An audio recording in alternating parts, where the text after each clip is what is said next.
원소의 주기성을 한번 보자.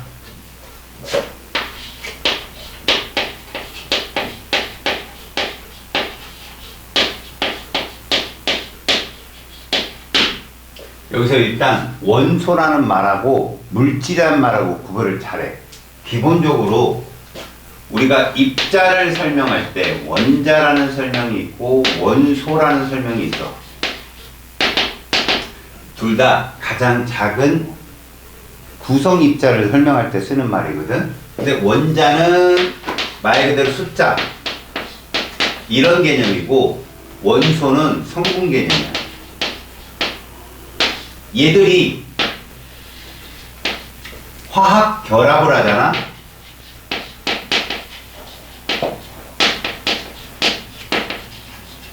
그러면 물질이 될 거야. 요거는 이제 우리가 다음 단계에서 배우는 거야. 이 물질은 또 두 개로 나뉘어. 여기 얘가 또 등장해서 이게 문제야. 원소와 화합물.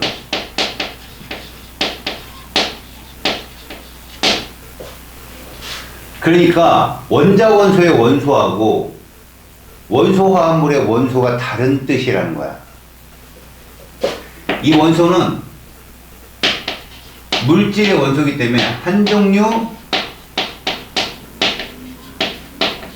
성분으로 구성이라고 생각하면 되고, 화합물은 두 종류 이상의 성분으로 구성이다 라고 생각하면 좋겠어. 그래서 원소들은 대부분 예를 들어 보잖아. 그러면 이렇게 H2, O2, Na, F 이런 식이고, 화합물은 H2, CO2, NaCl 이런 식이라고 보면 되는 거야. 그래서 실질적으로 원소는 저걸 화학식이라고 하거든. 화학식 안에 대문자가 한 종류, 아래첨자가 몇 개든 간에 대문자가 한 종류. 화합물은 화학식 내에 대문자가 두 종류 이상 이렇게 보면 돼.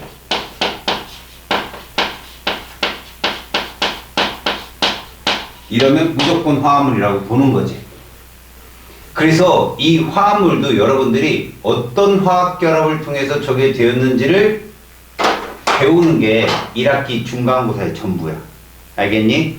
일단은 우리가 원자 원소로 구성되어 있을 때 이걸 구분할 줄 알아야 되니까 예를 한번 들어볼게.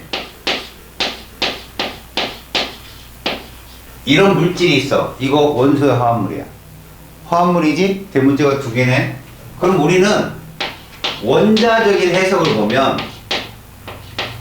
원자로 해석을 하면 A 원자가 몇 개 있고 두 개 있고 B 원자가 몇 개 있다? 하나 있다. 그래서 우리는 3원자 물질이다 이렇게 얘기해. 보통에 저렇게 써 있는 것들은 이온식이면 이온이 3개다.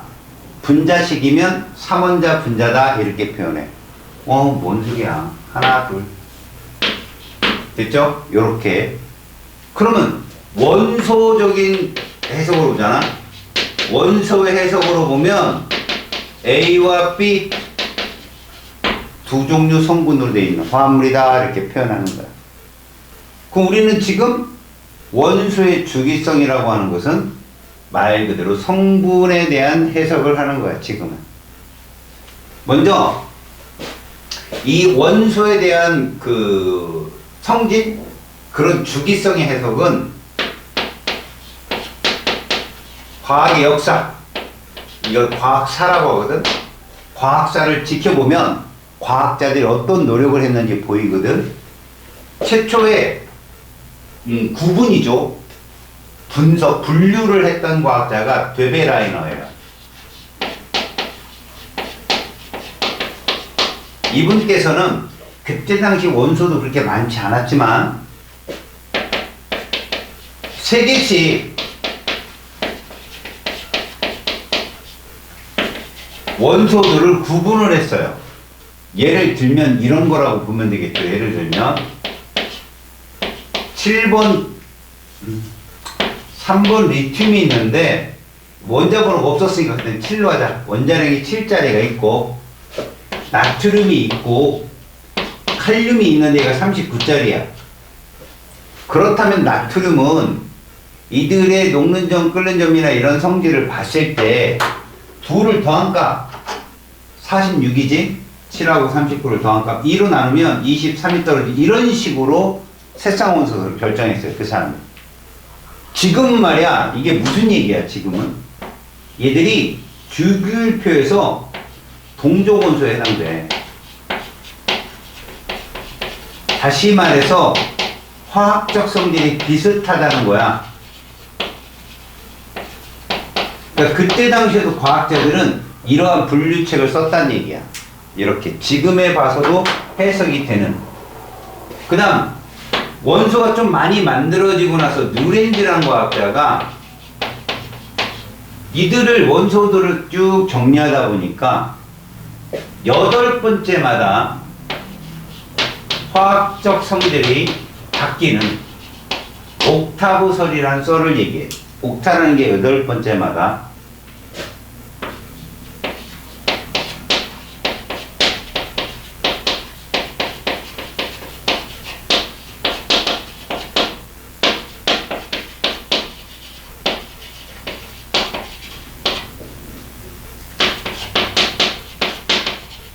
이런 썰이야. 주기적 성질이 나타나더라. 자, 그 다음 현재의 주기율표가 가장 비슷한 거 내놓은 것 같아요. 멘델레프라는 사람이거든.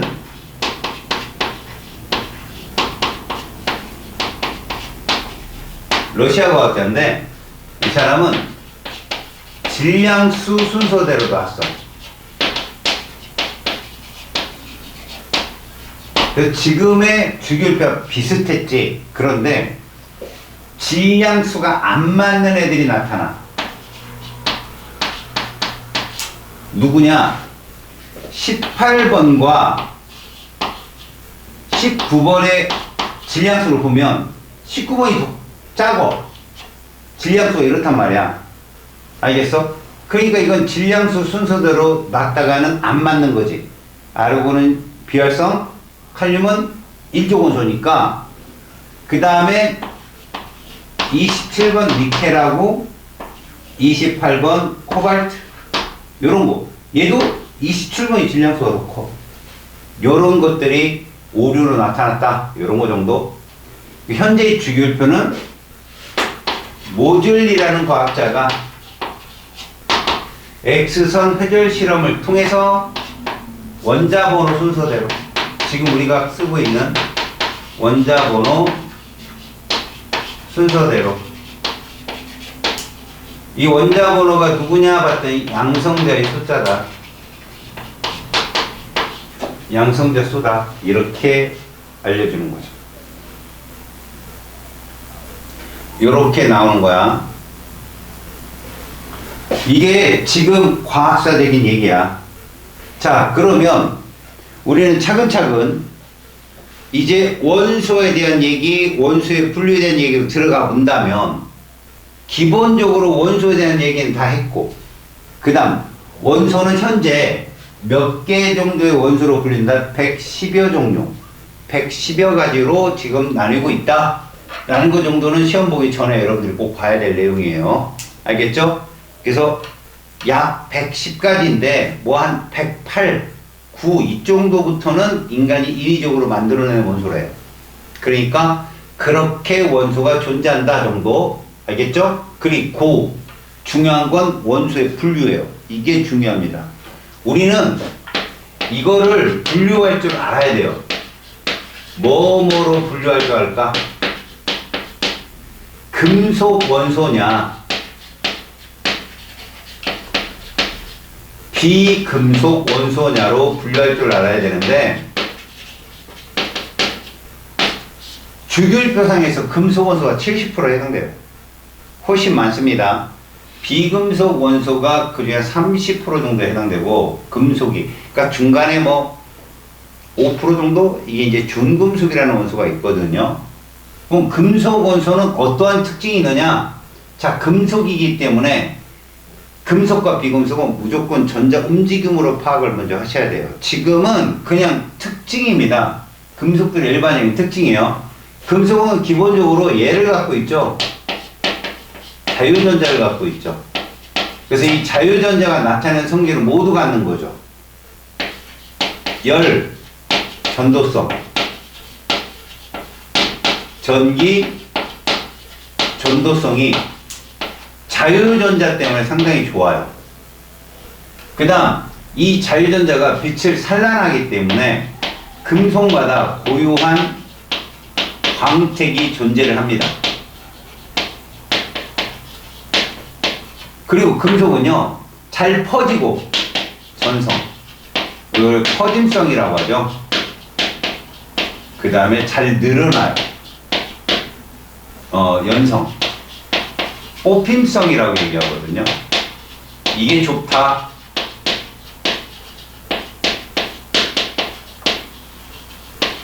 이것들이 금속이죠. 그리고 금속들은 대부분 고체죠. 대부분 고체인데 수은 있죠, 수은. 얘만 액체예요. HG, 수은만 액체입니다. 그래서 토리첼리가 이거 갖고 압력 측정하고 막 그러잖아요. 760mm HG가 뭐 일기압이 났잖아요. 이런 말 썼죠. 깜짝 놀랐습니다. 오늘 안 했으면 큰일 날 뻔했네. 알겠습니까? 자, 그러면 이제 금속은 1절만 하고 비금속이 어떤 거냐? 비금속은요, 이러한 성질이 없어요. 열, 전기, 전도성도 없고요. 왜 그러냐? 비금속들은요, 전자가 자유롭지를 못해요. 적어도 14종, 최악의 전자가 4개 이상이나 되는 놈들이기 때문에 전자들의 안전성이 너무 좋아서 움직임이 금속보다는 훨씬 둔합니다. 그럼 비금속 원소 정도 넣으면 이 정도로 생각합시다. 비금속 원소는 뭐 자연계에 존재할 때 이원자 분자 형태로 존재하고 뭐 이런 것들이 있죠. 알겠어요? 그러니까 가장 중요한 성질은 전자의 이동인데 우리는 비금속 원소 더 이상 쓸 것도 없고 열, 전기, 전도성이 안 좋고 뭐 이런 건데 기본적으로 그냥 요 정도 금속에 비해서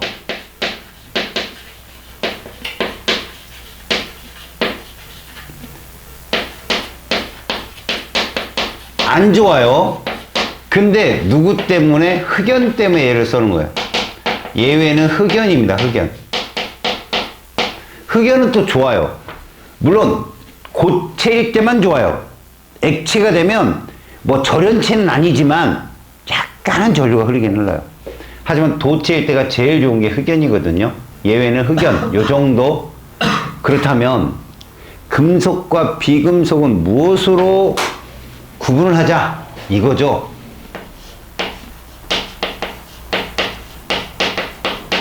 전자 읽기 쉽다. 그래서 양이온 되기 쉽다. 요 정도요. 이걸로 구분하세요. 비금속 전자 얻기 쉽다. 대부분이에요. 비금속이 다 그런 건 아닙니다. 예를 들어서 18족 그 비활성 기체는 절대 전자하고 상관없는 애예요. 하지만 거의 음이온 되기 쉽다.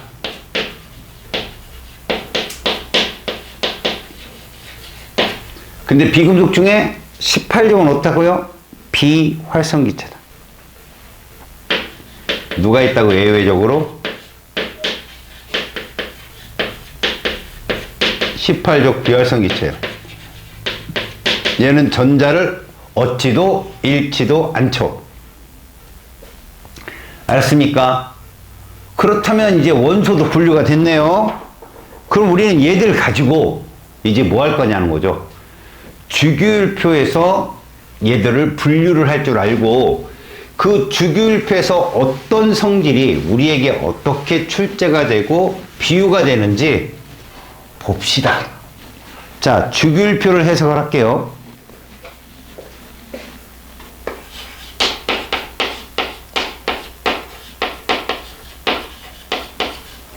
첫 번째, 족이 있죠, 족.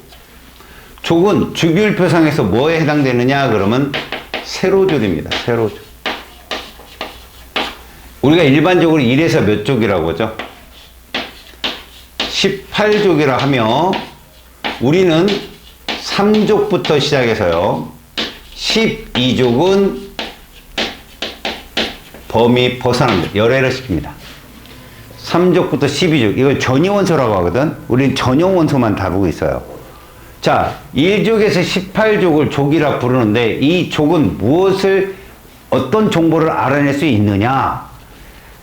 일반적으로 최각의 전자수하고 원자가 전자수를 추론하기 딱 좋죠. 족이라고 하는 거야. 근데 그거는 이제 전자 껍질을 모형해서 다루기로 하고 지금은 족이라고 하면 세로 줄이며 이 족은 이렇게 한번 볼게요. 원자가 전자수가 동일하기 때문에 화학적 성질이 비슷하죠. 우리는 이걸 뭐라 부른다? 동족원소라고 한다. 그리고 원자가 전자수가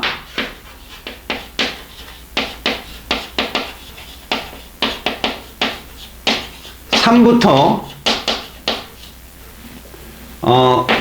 10을 더해 13족으로 인지하셔야 됩니다. 이거는 아래 3족하고 구분을 하기 위해서 그래요. 원자가 전자수 3부터 10을 더해 13족으로 인지를 합니다. 약속을 한 거니까 꼭 지키시고 여러분들이 알겠죠? 그 다음에 두 번째 주기라는 게 있어요. 주기. 이 주기는 가로줄이며 이거는 보통 1에서 7주기까지 존재를 합니다. 가로줄로. 그리고 주기에서 보시면 여러분들이 보시면 그런 걸 알 수 있어요. 이게 사실은 보원자 모형에서요, 여러분.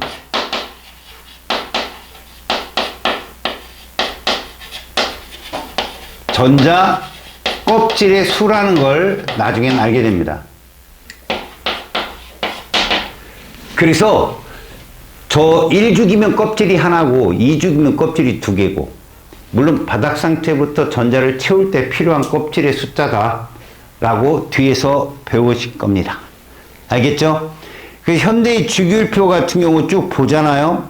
그럼 대부분 우리가 족에서 왼쪽에 위치한 다시 말해서 1에서 13족이 거의 대부분 뭐예요?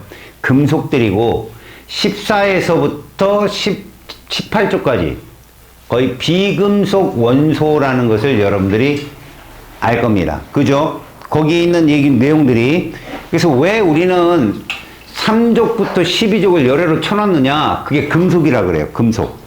전이원소들은 대부분 금속이고요. 우리가 족은 뭐 원자가 전자수가 1, 2, 3, 4로 구별하지만 3족부터 12족 애들은 최각의 전자, 원자가 전자가 족을 안 따라요. 둘에서 하나예요. 걔들은. 그런 특징이 있기 때문에 걔들은 빼버립니다. 나중에 일반학 가서 여러분들이 배우게 되는 거죠. 알겠어요? 자, 근데 말입니다. 이쪽에서 주기하고 족을 배우기 전에 여러분들이 보시면 뒷부분에 이제 알칼리 금속 할로젠 쭉 있고요. 그 다음에 이제 페이지 68쪽에 원자의 전자 배치라는 게 보일 거야. 그지? 자, 68쪽 얘기를 잠깐 먼저 하고 알칼리 금속 할로젠을 들어갈게. 무슨 말이냐면 여러분들은 원소 기호를 이렇게 우리가 표현했을 때 원소교를 이렇게 표현했을 때, 요 아래 첨자에 쓰이는 거, 여기다 뭐를 적는다? 원자 번호를 적게 되고, 이거 모듈리가 아까 뭐라고 그랬어? 이거의 숫자라고 얘기했거든. 근데 우리가 38만 년이 되었을 때 원자 핵은 전자를 끌어당긴다고 배워. 수소는 몇 개를 끌어당겼냐? 전자? 1개. 헬륨은 2개. 이게 왜 그러냐? 전기적으로 말이다. 이 음전하를 띠는 전자와 중심 핵에 있는 양성자가 커플이 아니야. 전기력의 관계로 설명을 해야 되는데, 진짜 커플은 음전자와 양전자가 커플이야. 뭐 중성자는 어차피 없는 거니까. 기본 입자에서 양전자, 음전자가 서로 커플이고, 실제로 여러분들 보면, 양성자가 중성자로 될 때 있죠. 양성자가 중성자로 될 때 양전자가 들어가고요. 중성자가 양성자로 질량이 줄 때 음전자가 튀어나와요. 이거는 이제 고급 물리에 가서 여러분들이 배우는 내용인데, 지금은 우리는 그냥 전기적인 중성이다 정도 알고 있으면 돼요. 이 양성자의 숫자와 전자의 수는 항상 같아야 된다, 이거. 어떨 때? 원자일 때, 중성 원자일 때. 이래야 된다는 것을 여러분들 인지는 하고 있어야 돼요. 알겠어요? 그리고 저 위에 써 있는 게 질량수인데, 지금은 질량수가 그렇게 중요하지 않습니다. 알았습니까? 전기적인 성질은 좀 알고 있고, 그 다음 봐요. 여기에 얘를 좀 알자는 거죠. 얘를 좀 알자. 위첨자로 쓰는 저값. 다시 말하면 A 플러스라고 쓰는 저 말은 무슨 얘기냐? 전자를 A에게 잃었다라는 뜻이에요. 엄밀히 말하면 A에게만큼 양성자가 많다는 뜻이에요, 저게. 사실은. 근데 절대로 주어는 전자로 두세요. 이쪽 과학은 전자의 학문이기 때문에 전자가 잃어버렸다, 전자를 얻었다로 표현하지, 양성자가 많다, 적다로 표현하지 마세요. 그러니까 전자를 A에게 잃었다, 이는 전자를 A에게 얻었다가 되는 거죠. 이때 방출되는 에너지가, 알았냐? 전자가 움직임에 의해서 방출되는 에너지, 흡수되는 에너지가 스펙트럼이에요. 물론 얘들은 잃었다 얻었다기 때문에 엄청난 에너지를 흡수하거나 또 엄청나게 방출하고 들어간 거지만, 원자 내부에서 충분히 그렇게 흡수 방출을 할 수 있잖아요. 원자들은 전자가 차지하는 에너지 준위가 모두 독특하다고 했어요. 모든 원자가. 그래서 모든 원자들의 스펙트럼은 어땠어요? 서로 달랐다. 그지? 그래서 우리는 그걸 컴퓨터에 딱 저장시켜 놓고 별빛을 갖고 분석할 때 그걸 이용한다고 했잖아. 그지? 그래서 우리 지문하고 똑같다고 그랬죠. 여러분들 좀 있으면 이제 지문 10손가락 빵. 미성년자 다 끝나고, 그죠? 이제 구속 뭐 이런 거 하잖아요. 지금 마음껏 범죄 저지르고, 그죠? 부끄럽죠? 자, 이게 그 전자라는 주어를 쓰는 이거부터 배우시고, 그 다음 봅시다. 이렇게 되면 뭐를 알 수 있느냐? 우리는 자세히 배우진 않았지만 이 주기율표를 통해서 보의 전자 껍질 모형이 무엇이구나 라고는 대충 알 수 있어요. 이게 무슨 얘기냐? 우리 주기율표를 보잖아요. 그러면 세로조 1족이라고 잡잖아. 2족 잡고요. 그 다음 봅니다. 여기부터 3족부터 13족을 열애를 시켜버리자겠잖아. 그래서 이때부터는 몇 족을 잡자? 13족. 그 다음에 14족. 이렇게 주기율표를 전개를 할 수 있어요. 이런 식으로. 그래서 어디가 끝이다? 여기가 끝인데 여러분, 얘의 의미를 정확히 하시라고요.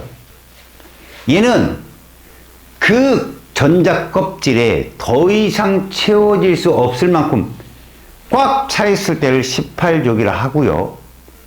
더 이상 채워지지 않는다는 건 부족함도 남음도 없다는 뜻입니다. 그래서 전자 이동이 되게 어렵다. 전자가 들어가거나 나오기가 되게 어렵다. 그래서 안정한 전제 배치라고 표현하거든요. 여기에 1주기 원소를 우리가 보잖아요. 1주기 원소를 보면 여기가 1번 수소고 여기가 2번 헬륨입니다. 왜 갑자기 2족부터 17족이 뻥 떠버리냐는 거죠. 이게 보호 이론이에요.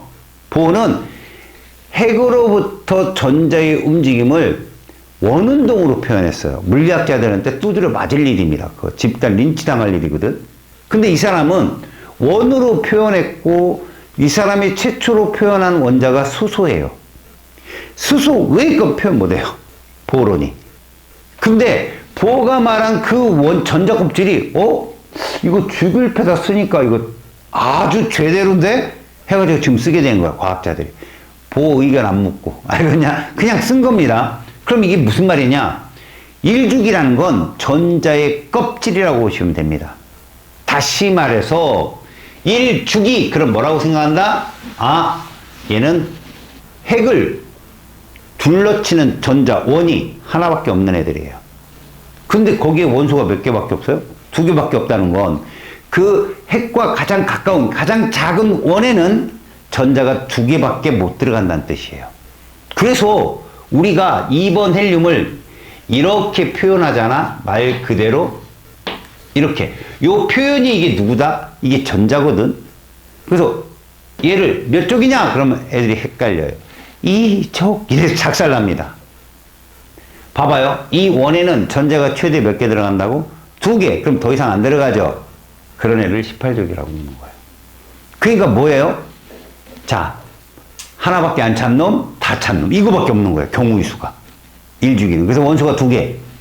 다. 그러면 2주기를 볼까요? 껍질이 몇 개? 2개란 얘기인데, 그럼 얘는 작은 원과 큰 원 2개를 갖고 있다는 얘기야. 이때 중요한 거. 보호가 말하길 핵으로부터 다시 말해서 원이 큰 그런 원은 전자 껍질은 에너지가 높다라고 정의를 했어요.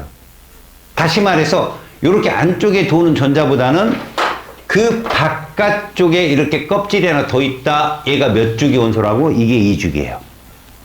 저 노란색 원을 갖고 있는 애 다 2주기고요. 이 원 안에는 과연 원소가 전자가 몇 개까지 채워지나 봤단 말이야. 자, 여러분 분배해봐. 전자가 리튬은 3개야. 그럼 일단 작은 원 흰속에 몇 개 던져놓고 2개 채워놓고 노란색에 하나 있으니까 그걸 1주기라 부른다는 얘기야. 알았냐? 그러면 그걸 또 뭐라고 표현해? 최외곽의 전자수라고 표현해. 알겠지? 다시 말하자. 여기에 전자가 하나 있어. 이게 3번 리튬이잖아. 그럼 얘의 최외곽 전자수는 가장 큰 원, 노란색 원에 있는 애 1 이렇게 쓴다는 얘기고, 그 다음에 이 전자는 하나부터 7개까지는 그 원자의 화학적 성질을 결정한다고 그래. 자, 그 표현을 이따 표현해 줄게. 그냥 전자가 하나 있는 애, 2개 있는 애, 3개 있는 애가 화학적 성질을 어떻게 표현하는데요? 과학이 있잖아. 과학은 화학이며 화학은 전자야. 다시 말해서 얘가 하나밖에 없는데 무슨 화학적 성질? 이 전자가 움직이는데 얘가 나가느냐 그대로 있느냐의 차이건데 얘는 나가거든. 전자가 나가. 전자 배치를 18족을 따라가면서 저 전자들의 움직임이 각 족마다 달라. 그래서 화학적 성질을 결정한다. 그런 걸 원자가 전자수라고 해. 그러니까 이게 이렇게 되더라는 거지. 이렇게. 응? 어디부터? 1족부터 어디까지? 17족이 이렇더라는 거야, 이게. 물론 얘 빼고 3족부터 12족 빼고. 알았냐? 왜? 3족부터 12족은 원자과 전자수, 최외곽 전자수 2개에서 하나. 족이 다 똑같아. 그러니까 예를 들어 23은 크로뮴, 29은 구리. 얘들을 빼놓고는 다 2개야. 족이 다른데. 알았니? 그러니까 그런 성질이 있어. 자, 그러면 우리가 조심할 거 18족은 왜? 잘 봐. 18족 원소 우리가 1주기부터 3주기까지만 표현해 볼게요. 얘 누구야? 2번 헬륨이지. 얘는 누굴까? 여기까지 다 차잖아? 3번,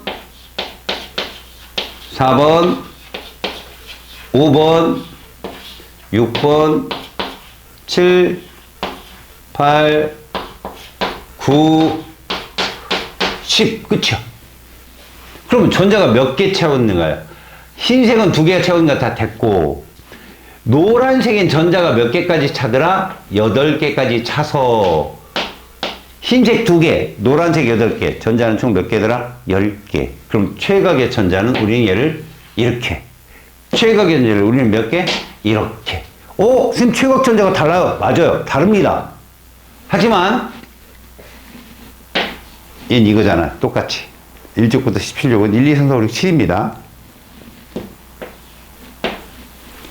얘들은요, 더 이상의 필요한 전자도 없고, 얘들 때문에 전자가 움직이지도 않기 때문에 0으로 잡아요. 알겠지?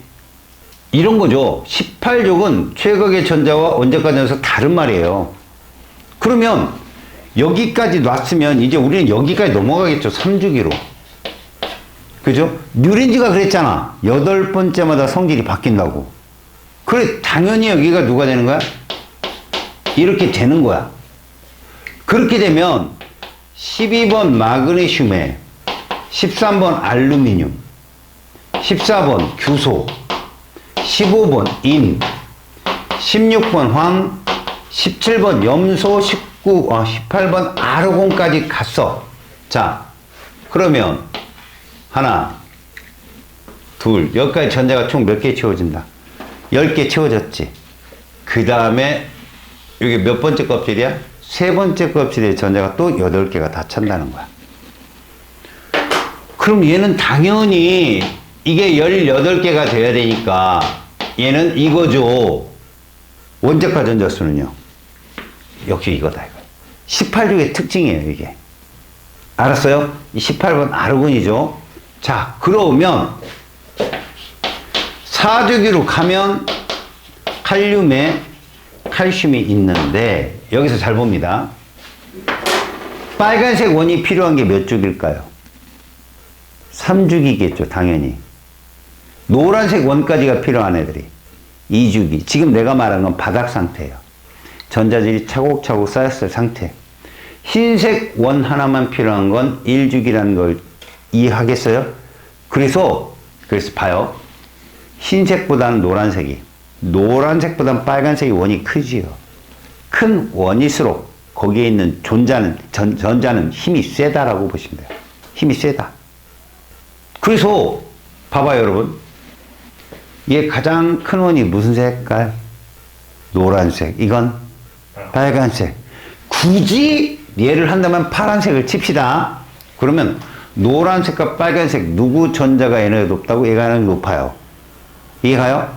그럼 누구 전자가 도망가기 쉬울까요? 만약에 얘 전자를 도망가게 한다면 빨간색이 쉽다고요. 도망가기. 에너지가 높으니까. 알았어요? 자, 그걸 이해를 해야 할로젠하고 알칼리 쪽에서 반응성이 이해가 가요. 외우지 않고. 알았어? 그러려면 제가 뭔 얘기를 해야 되냐면 여기는 지금 69쪽까지 이게 다 끝입니다만 조금 더 해야 돼요. 내용을. 어떤 내용을 해야 되느냐? 바로 이온화되는 원리를 아셔야 돼요, 여러분들. 자, 내 말 잘 들어봐요. 이제부터 선생님이 세트 1, 세트 2를 잡겠어요. 배워서 알고 있죠? 아, 괜찮아요. 자, 여러분 잘 봐요. 여기에 수많은 원소들이 있지만 안정한 전자배치를 갖는 비활성 입자는 딱 3개밖에 없습니다. 맞죠? 누구누구죠? 2번, 10번, 18번이죠. 그럼 제가 이런 말을 던질게요. 3번은 전자가 몇 개 있나요? 3개 있죠. 걔는 누구 따라갈까요? 전자? 2개가 편하잖아요. 얘는 잃어요, 얻어요? 전자를. 잃어버려요. 저게 금속의 특징이라고요. 전자를 잃어버리는 성질을 갖는 애들이 대부분 금속이고 그게 주기율표 좌측에 많이 몰려있다는 얘기입니다. 아시겠습니까? 그러면 11번은 잃어요. 몇 개? 하나. 19번은 잃어요. 자, 그러면 굳이 2번 헬륨은 좀 배제하고라도 우리는 이렇게 나눠보자는 거죠. 먼저 어떤 세트를 놓을 거냐면 10번 네온에 전자배치를 다른 애들만 이온화가 되면 그래서 추려볼게요. 10번 네온의 전자배치예요. 이 원에 전자가 몇 개 있다고요? 2개. 여기에 몇 개가 있다고요? 총 8개요. 이 전자배치를 따라가는 거야. 내가 굳이 점을 안 찍더라도. 그렇다면 이런 애들이 누구냐 봤더니 8번, 9번, 11, 12, 13까지요. 자, 싫어요. 싫어요. 이러고 들어왔어요. 아까 좋았어요. 제가 그 부분만 딱 드러내드릴게요. 여러분, 지금 얘들이 누가 된다는 거죠? 이거 지금 원자들이잖아. 원자. 얘 몇 주기 원자예요? 2주기 원자고요. 얘는 몇 주기 원자고요? 3주기 원자입니다. 이 원자가 누가 된다고? 이온이 되는데 2주기는 전자를 받기 때문에 무슨 이온 될까요? 음이온 되고 얘들은 전자를 잃기 때문에 양이온 될 거라는 거지. 근데 얘들이 모두 이온이 되면 이렇다는 거예요. 얘들이 모두 봐봐봐 이온이 되면 그게 음이온이 됐든 양이온이 됐든 전자 배치는 누구와 같아진다는 얘기야? 네온과 같아지고 이런 이온이라는 표시를 이렇게 해준단 말이야. 이렇게 냅둬버리면 얘랑 같으니까 제거를 쳐줘. 그리고 여기다가 써줘. 이걸 써준다고. 뭔 말인지 알겠니? 그렇다면 대부분 2주기들은 여기에 마이너스가 붙을 거고 이 3주기들은 플러스가 붙겠죠. 이해 갔어요? 예를 들어 보겠습니다, 여러분. 제가 요렇게 써놓으면 여러분 얘 세트 1이잖아요. 전자 몇 개 받아서 네온 전자 배치 따라온 거야? 하나 받아서. 그럼 얘 몰래 몇 번이었던 거예요? 그렇게 보는 거예요. 이거 9번이에요. 근데 니네도 맞출 만큼 너무 쉽잖아요. 그래서 2주기는 안 내요, 시험에. 누굴 내느냐? 얘를 냅니다. 얘는 전자 잃은 거예요, 얻은 거예요? 잃은 거죠. 그러면 원래 껍질이 몇 개였다는 거예요? 그럼 몇 주기? 3주기 몇 조? 1조. 그래서 11번 나트륨이라는 얘기예요. 알겠습니까? 얘를 제일 많이 낸다, 얘를. 3주기를. 왜? 음이온들은요, 완전한 전자배치를 갖는 저걸 따르더라도 껍질이 안 바뀌어요. 그래서 원래 몇 주기 원소야 이런 거 물어봐도 다 맞춰요, 애들이. 왜? 전자만 와서 꼽으면 되니까. 근데 얘들은 잃어버려요. 무슨 색을? 빨간색을 잃어버려요, 얘들은. 이해 갔습니까? 그래서 얘를 많이 내고요.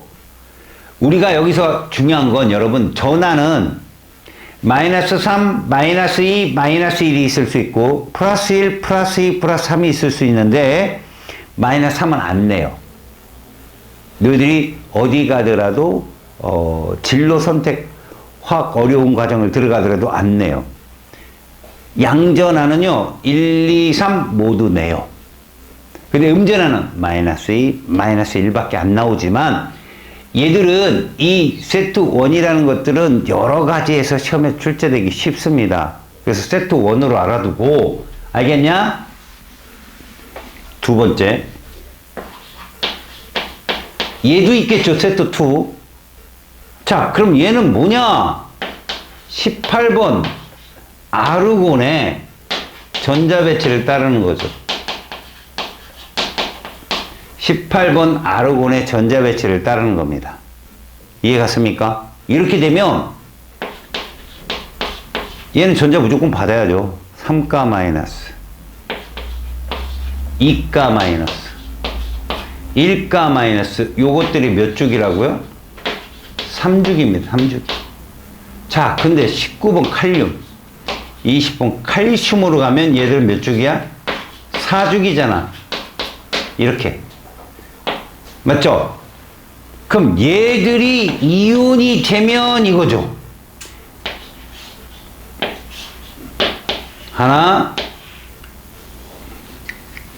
둘, 이게 된다는 거죠. 알았습니까? 아르곤 자체의 전자 배치가 이랬잖아요. 2주기, 그 다음에 빨간색 3주기 8개 다 차면 이제 18개가 되잖아요. 근데 얘들은 전하를 띈 거니까 제가를 쳐주고 여기다가 요런 거를 써준다는 거죠. B 플러스 마이너스. 그럼 얘들은 B 뿔 6고, 그죠? 플러스 1가 플러스 2가. 얘는 뭐야? 마이너스 1이죠. B 마이너스 1이요. 마이너스 3, 마이너스 2, 마이너스 1. 이런 식으로. 알았습니까? 이제 질문을 하나 해볼까요? 여러분. 여기 잘 보세요. 이게 세트 1이에요? 2에요? 세트 1이죠. 10번 네온 따라갔네. 그럼 잘 봅니다. 11번은 전자를 몇 개 잃어요? 12번은? 13번은? 그러면 어떤 원소가 가장 많은 에너지가 필요할까요? 10번 네온이 되기 위해서? 13번이요. 그렇죠. 이거 잘 들으세요. 왜 전자가 못 도망간 거예요? 핵이 잡아서. 그런데 13번은 하나가 도망가죠? 그 핵의 힘이 더 세져요. 왜 13개 관리하다가 12개 관리하니까 얼마나 세지겠어요? 더 많은 에너지가 필요해요. 두 번째 가려면. 근데 걔 도망가고 나면 마지막 하나는 더 많은 에너지가 필요해요. 걔가 꽉 잡고 있으니까 얘는요. 하나 뿅 도망가면 끝이에요. 그래서 11번으로 갈수록 양이온 되기가 쉽습니다. 되는 게 문제가 아니에요. 정확한 안정한 전자 배치가 되는데 얘가 쉽다고요. 11번이. 여기까지 갔어요? 이게 반응성이에요. 누구의 반응성? 금속의 반응성이에요.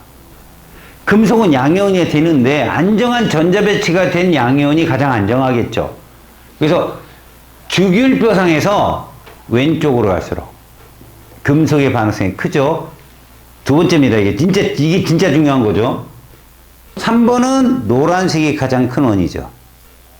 빨간색이 가장 큰 원이죠. 누구 전자가 더 에너지가 높다고? 노란색, 빨간색 중에 누가 에너지가 더 높아? 빨간색이 에너지가 높은 거야. 이해가냐? 핵으로부터 멀수록. 그러면 그 빨간색에 있던 전자가 도망가는 게 쉬울까? 노란색에 있는 전자 하나가 도망가는 게 쉬울까? 빨간색이 훨씬 쉽습니다. 그럼 다시 말해서 리튬이 헬륨이 되는데 필요한 에너지보다 나트륨이 네온 되는데 필요한 에너지가 적게 든다는 얘기예요. 알았습니까? 그럼 오히려 이렇게 볼까? 원 2개, 원 3개, 원 4개 뚱뚱하다고 얘기하자. 리튬으로 갈수록 홀쭉하고 얘 갈수록 뚱뚱하지. 껍질이 많으니까 뭐 할수록 반응성이 크다? 뚱뚱할수록 반응성이 큰 거예요. 알았냐? 금속의 반응성이 딴 게 아니라고 말하는 거예요. 지금 뭐냐면 여러분 금속은요 원래 아까 내가 얘기했잖아. 원소들이 모여서 물질이 되려면 무슨 결합을 해야 된다? 화학결합. 그지? 근데 금속은 자기 자신하고밖에 결합을 안 해요. 그걸 금속결합이라 합니다. 근데 금속이 됐든 비금속이 됐든 물론 비금속은 서로 다른 비금속과 만나서 화합물을 만들 수도 있어요. 근데 금속과 비금속이 각각 전자를 잃거나 얻음으로 인해 생긴 그 전하 있죠. 뭐 금속은 양전하, 비금속 음전하. 이 전하를 띠는 이때까지를 과학자들이 반응성이라고 얘기해요. 금속의 반응성을 줄여서 금속성. 비금속의 반응성을 줄여서 비금속성. 그래서 여기 한번 볼까요? 이거 세트 1이에요, 2예요? 그래요. 그러면 여기까지 잡아본다면 이 셋 중에 누가 10번 내온다는 게 편해요? 됐어요. 그러면 하나 잃고 하나 얻는 게 제일 반응성 크구나는 알았죠. 그럼 같은 족에선 얘들 뚱뚱할수록 전자 잃기 쉬웠죠. 그럼 얘는 어떨수록 전자 얻기 쉬울까요? 홀쭉할수록이에요. 홀쭉할수록 전자 얻기 쉽다고요. 왜? 노란색으로 전자를 땡겨 오는 게 있잖아요, 여러분. 에너지를 많이 버릴까요? 적게 버릴까요? 보세요. 노란색으로 전자 하나를 땡기는 거랑 빨간색으로 전자 하나를 땡기는 거랑 누가 많은 에너지를 버릴까요? 노란색이 많은 에너지 버려요. 가까우니까. 맞잖아. 그럼 다시 돌아가려면 어때요? 그만 에너지를 얻어야 되잖아요. 불편하겠죠? 그래서 여러분 솔직하게 반응성은 전자를 땡겨오는 게 반응성이에요. 알겠습니까? 그런데 음이온이 되었을 때도 안정한 정도도 저 원이 작은 애들이 안정해요. 왜? 여기에 전자가 하나 들어와서 8개가 됐죠. 그럼 다시 도망가서 플루오린 원자가 되려면 전자가 도망가야 되잖아. 그럼 버린 만큼 받고 나가요. 자, 다시요. 빨간색으로 전자가 들어와서 염소가 됐죠. 그럼 그 버린 만큼 받고 나간다고. 전자가 염소로 돌아가려면. 그럼 봐라. 플로린 1가 마이너스 Cl 1가 마이너스가 있는데 걔들이 원래 상태인 플로린 염소로 돌아가는데 염소가 훨씬 편해. 왜? 적은 에너지만 줘도 도망갈 거니까 바로. 그래서 얘가 되게 안정해. 그래서 금속의 반응성은 껍질이 작을수록 유리해. 알았지? 같은 주기는 니네가 지금 이해를 금방 한단 말이에요. 하나 받는 게 쉽지? 하나 잃는 게 쉽지? 같은 족은 잃으려면 뚱뚱할수록, 얻으려면 홀쭉할수록이야. 알겠니? 이게 되면 뭐를 할 수 있다? 알칼리 금속과 할로젠을 할 수 있어. 이제부터. 알겠냐? 여러분, 페이지 65쪽으로 넘어와, 이제. 자, 지금부터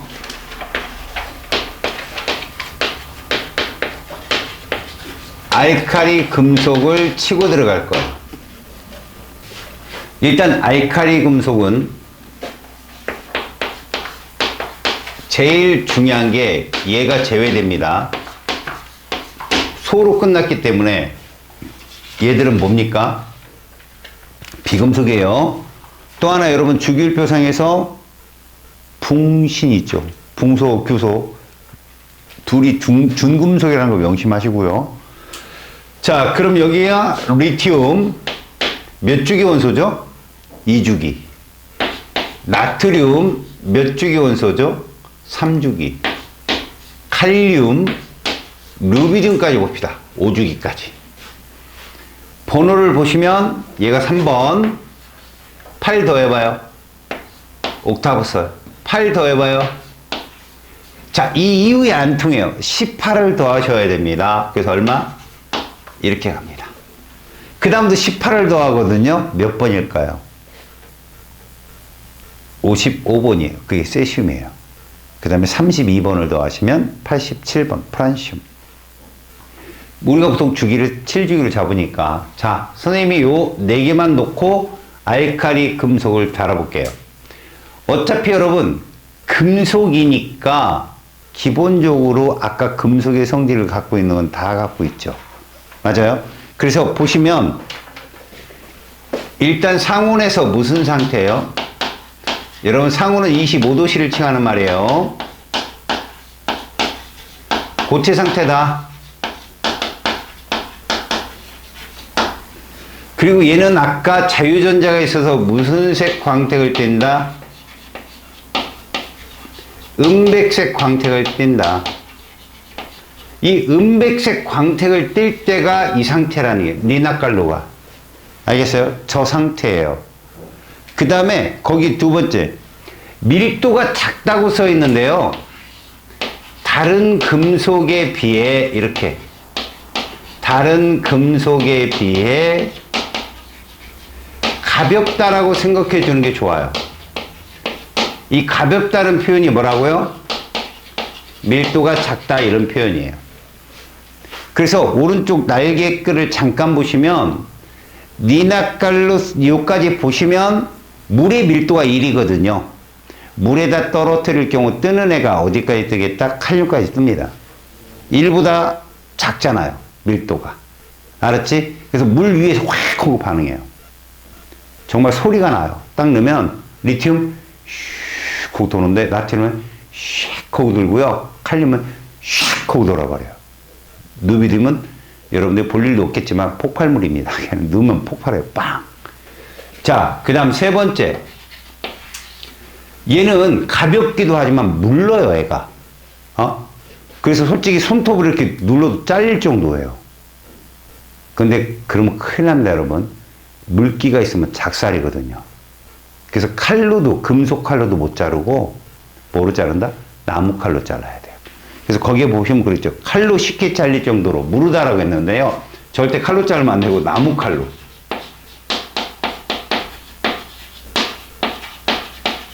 근데 다른 칼도 쓰일 텐데 왜 안 돼요? 다른 칼? 네, 막 철로 된 칼도 물기는 없을 텐데. 어허. 있으면 어떡하냐는 거죠. 그러니까 나무 같은 경우는 건조가 쉽게 되잖아요. 네. 근데 사실 칼 같은 경우 철로 된 애들은 그러니까 전도율이 좋아서 물방울에 맺히기가 쉬워요. 금방 차가우니까 얘가. 그래서 작은 수분이라도 있으면 큰일 납니다. 알겠습니까? 그래서 그래요. 그 다음에 거기에 보시면 이제 네 번째, 이게 제일 중요합니다. 반응성이 크다. 이 반응성이 뭐냐? 바로 금속의 반응성이다. 어떤 성질인데? 양이온 되기 쉬운 성질이요. 그래서 뭐가 잘 움직인다는 거죠? 전자가 잘 움직여요. 전자 잃기 쉬운 성질이요. 이렇게 말한다는 거죠. 이걸 여러분들한테는 두 개로 구분을 해요. 첫 번째가 뭐냐면 나무칼로 자른 거죠. 첫 번째가 나무칼로 자른 단면이에요.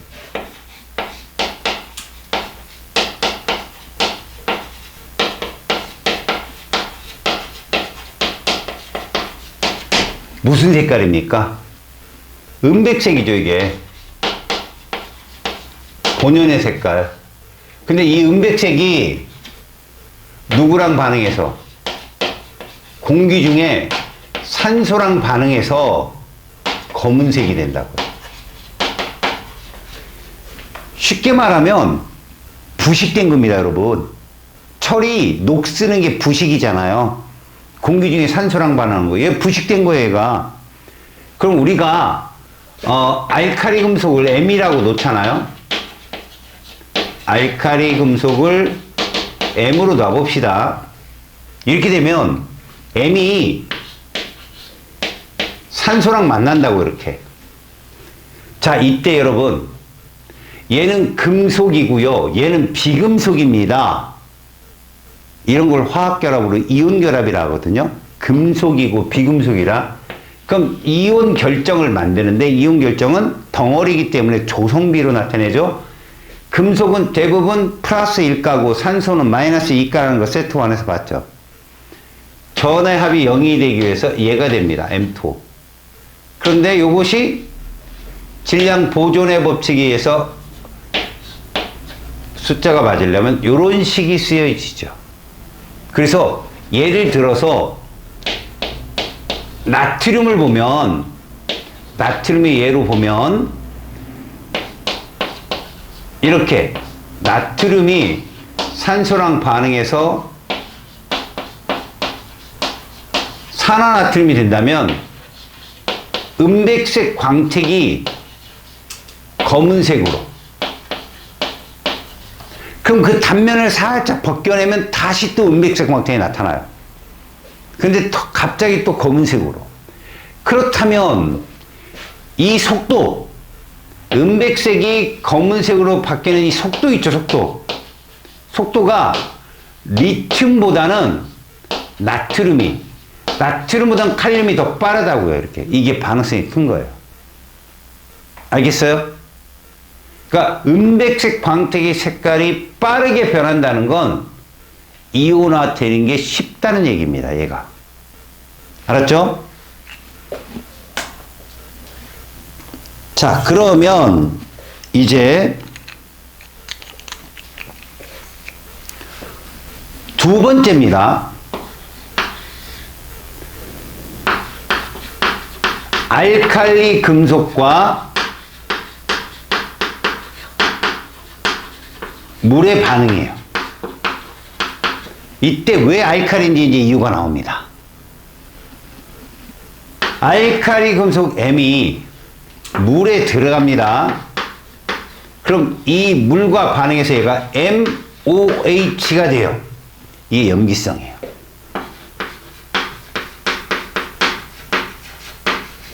알칼리성 수용액이 되는 거예요. 수용액. 이걸 염기라고 한다고. 염기. 얘가 되고 누가 나오냐? 수소기체가 발생을 하죠. 이렇게. 개수를 맞추기 위해서 이렇게 앞에 숫자를 넣어주거든요. 이렇게 되면 얘가 E가 들어가고 E가 들어가서 식이 완성이 됩니다. 이렇게. 이게 화학반응식이에요.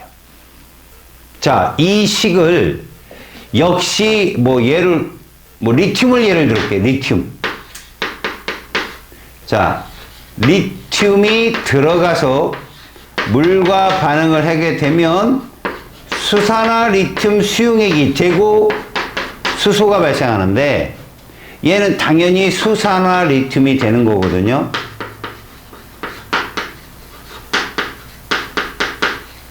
이 수소 기체가 가연성 기체예요. 폭발의 위험성이 있다고. 가연성. 스스로 잘 타는 애거든. 굉장히 위험하다.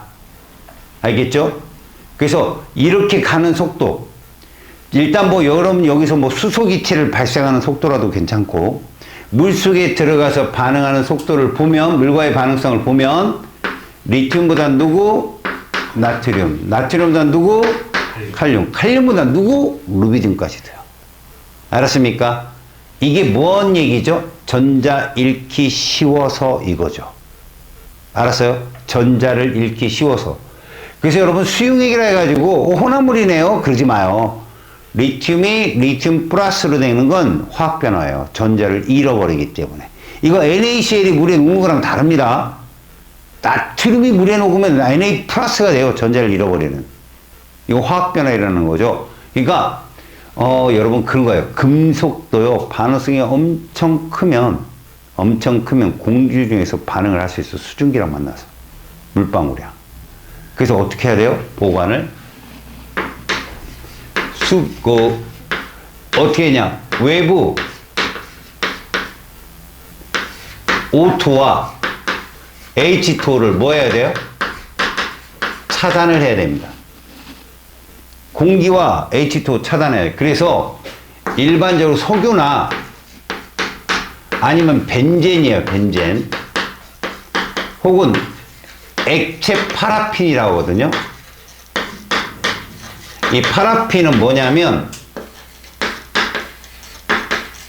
여러분 이렇게 불 붙이면 천둥 떨어지죠? 그게 파라핀이에요. 파라핀.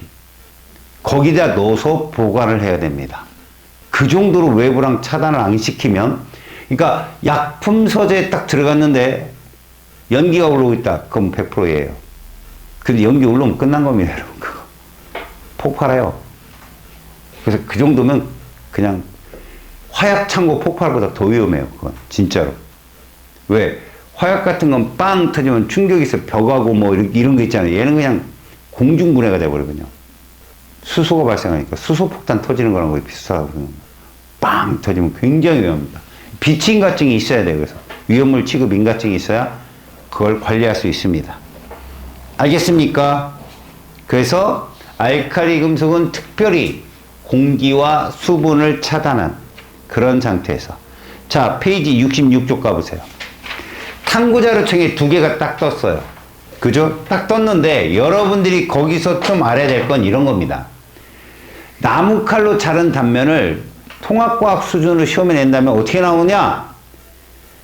광택이 서서히 사라진다 리튬, 광택이 금방 사라진다 나트륨, 광택이 빠르게 사라진, 이런 말로 써요. 이런 말로. 이게 반응성이 큰 거고요. 두 번째, 물과의 반응에서 여러분들이 볼 게 이거예요. 염기성이기 때문에 봐요. 지시약의 색깔이 페노프탈레인을 쓰거든요. 대부분.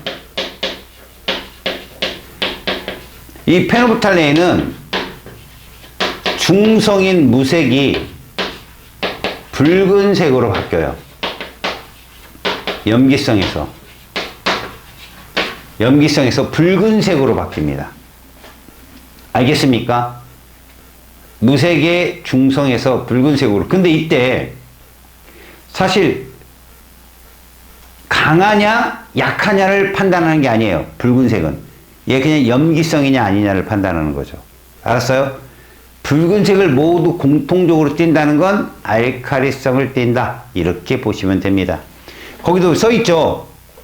모두 색깔 변화는 붉은색인데 반응하는 모습을 보면 잘 반응한다, 격렬하게 반응한다, 매우 격렬하게, 이렇게 써있죠.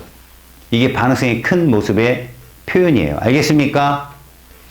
자, 이제 할로젠입니다. 할로젠.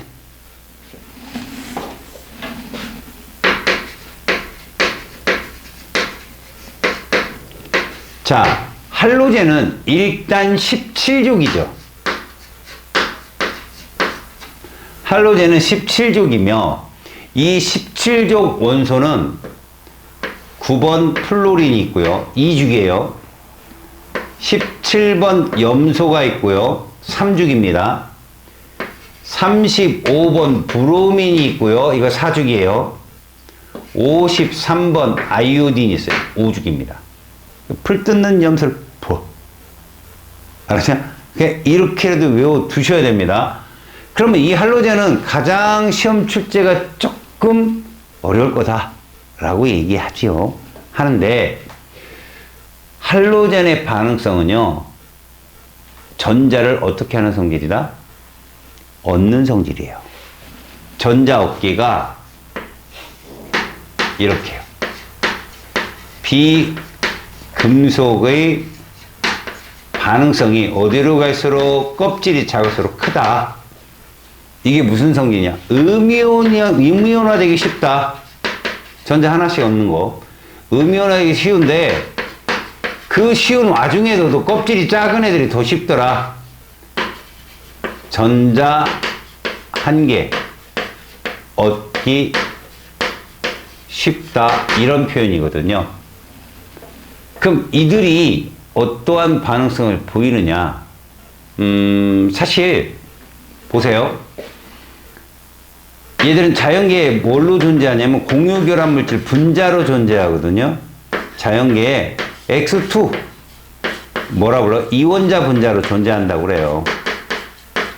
공유결합 물질이기 때문에 X2로 존재를 하는데 이들의 색깔이, 플로린은 연한 노란색이라고 표현해요.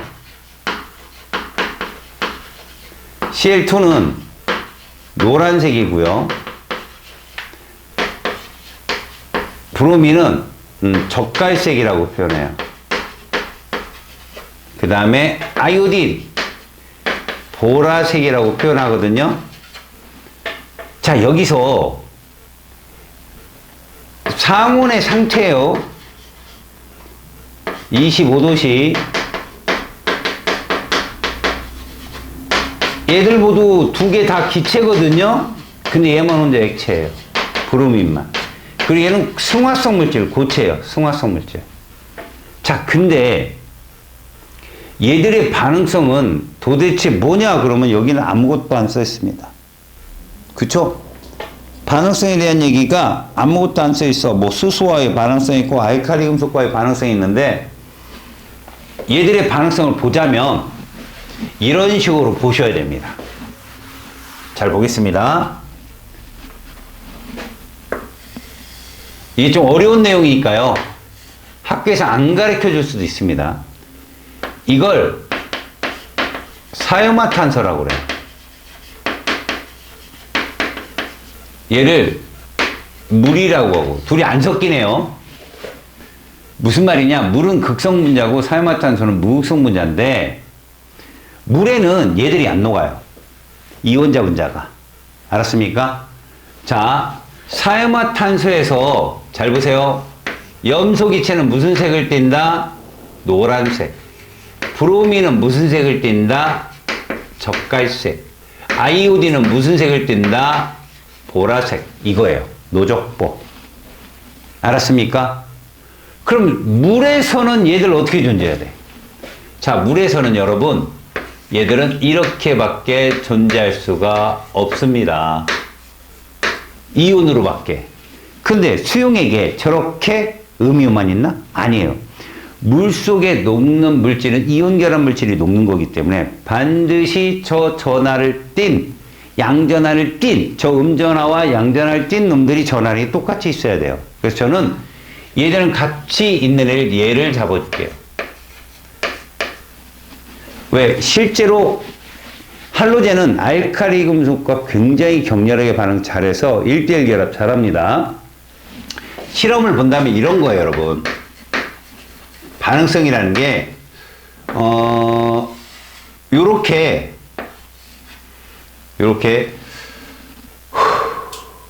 브로민 수가 녹아 있어요, 여기. 다시 말하면, 사유마탄소 층에 여기에 젓갈색을 띠고 있다는 거죠. 이렇게. 젓갈색을 띠고 있고, 여기에, 누구 있냐? 이렇게 있다고 쳐볼까요? NaCl이요? 알았습니까? 자, 그러면 이 상태에선 젓갈색은 브로민 아니겠습니까? 이렇게. 맞죠? 실제로 이 젓갈색이 띈 상태에서 지금 여기 실으면 요렇게 하자. 요렇게 하자. 요렇게 잡자.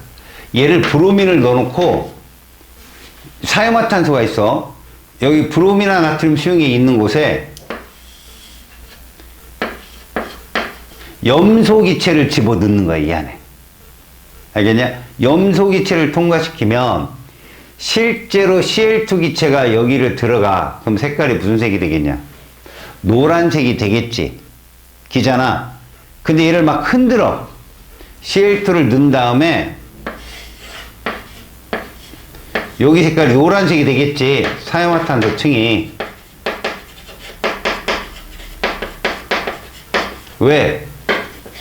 Cl2가 있으니까 여긴 브롬이나 나트륨이 여전히 있을 것이고, 근데 얘를 둘을 막 흔들어. 알았어? 그리고 좀 이따가 이렇게 다시 이렇게 놓으면 얘가 이렇게 바뀌어. 젓갈색으로. 누가 들어와 있다는 거예요? 브로민이 이쪽으로 들어와 있다는 얘기야. 그럼 여기 누가 있느냐? 염화나트륨 수용액이 있어. 이게 무슨 말이냐? 브롬이나 나트륨 수용액이 있는 곳에 염소기체를 집어넣잖아? 그러면 염소가 브로민한테 전자를 뺏어간다는 얘기야. 반응성이 커서.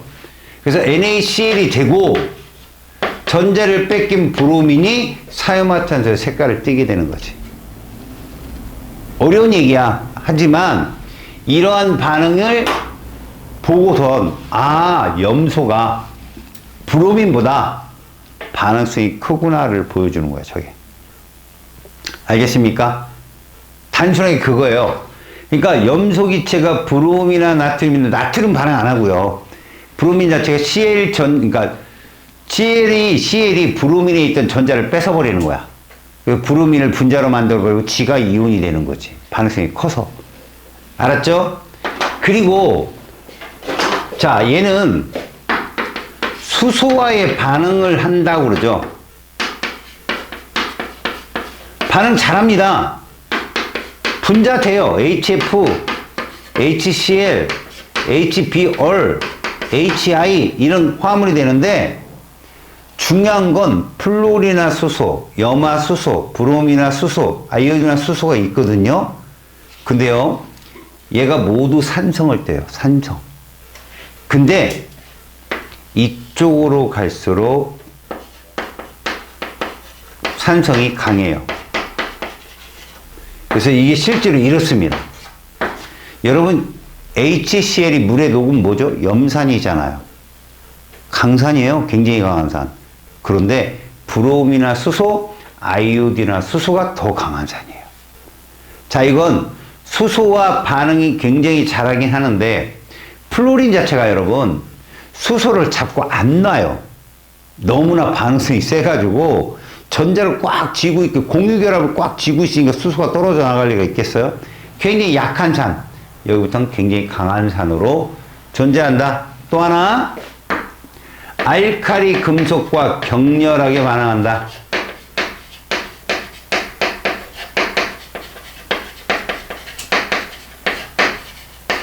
격렬하게 반응한다. 무슨 결합하겠습니까? 당연히 이온 결합하겠죠. 그래서 이렇게요. 알칼리 금속을 M이라 1족 원소 1족, 그 다음에 X2를 할로젠이라 본다면 얘들은 1대1 결합해. MX. 이온 결합에 이온 결합. 여기 앞에 E. 얘도 E. 이렇게 쓰는 거죠.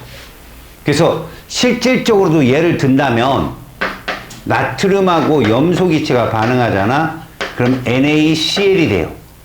정말 쉽게 이렇게 됩니다. 알았습니까? 이온 결합하기 쉽다. 이런 뜻입니다.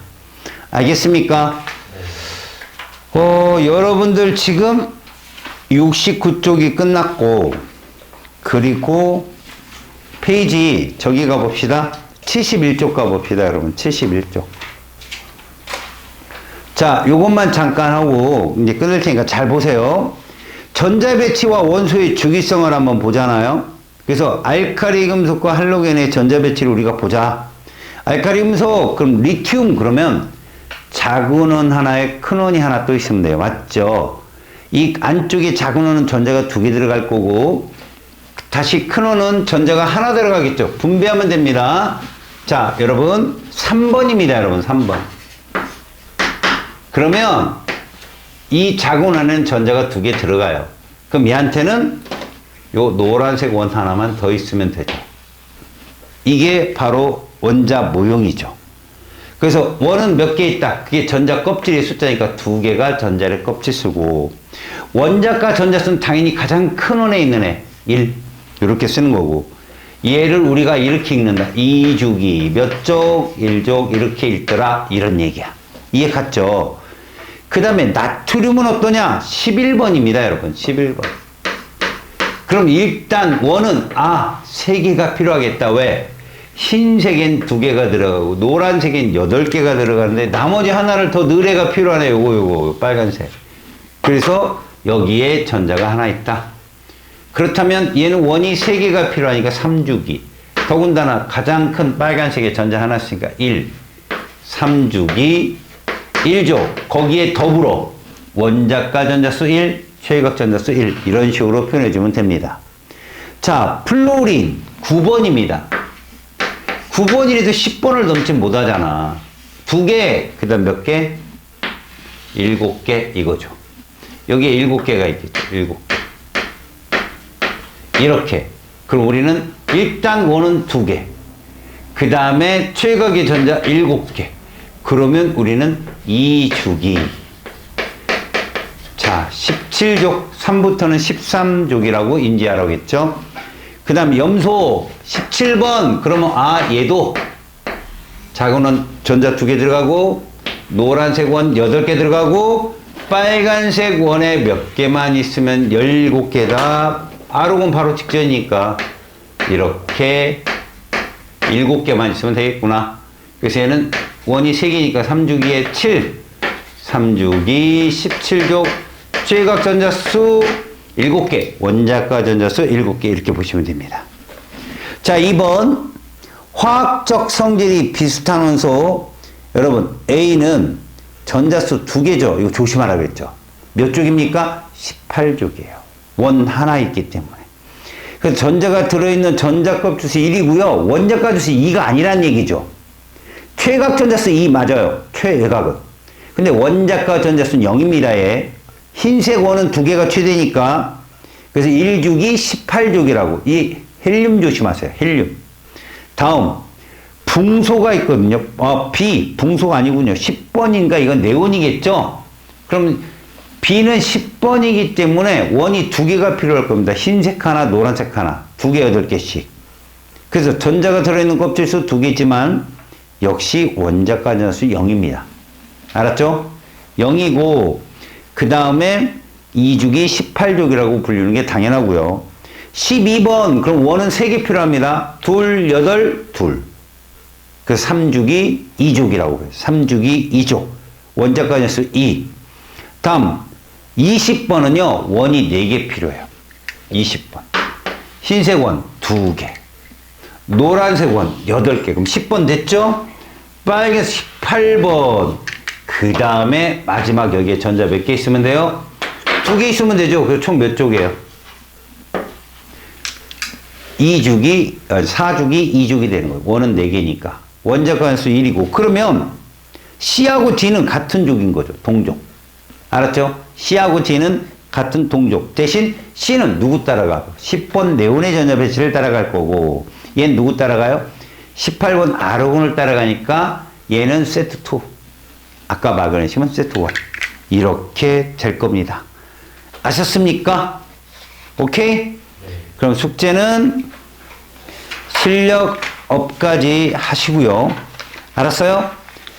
다음 시간에 지각 구성 그쪽 할 거니까 꼼꼼하게. 그리고 학교 선생님이 뭐를 이렇게 해줬는지 꼭 알아두시고 제가 이제 참고할 수 있도록 수업할 때 꼭 더 반영을 해서 알려드릴게요. 고생하셨습니다.